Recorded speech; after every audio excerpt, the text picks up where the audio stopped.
আমার ভয় ছিল আমার কোনো ভুল। আসন্ন ত্রয়োদশ জাতীয় সংসদ নির্বাচনে বিএনপির সদ্য সাবেক সহ আন্তর্জাতিক বিষয়ক সম্পাদক ব্যারিস্টার রুমিন ফারহানা বলেছেন, ৫ বছর যদি চোখ রাঙাইয়া হাসিনার কাছ থেকে চলে আসতে পারি, আর কোনো বাপের বেটা নাই যে আমারে থামাইতে পারে।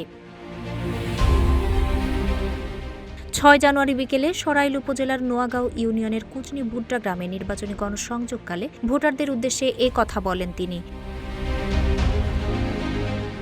কিউব হোল্ডিংসের গল্পে সেই রেখাটি আঁকা হয়েছিল আজ থেকে ১ যুগ আগে।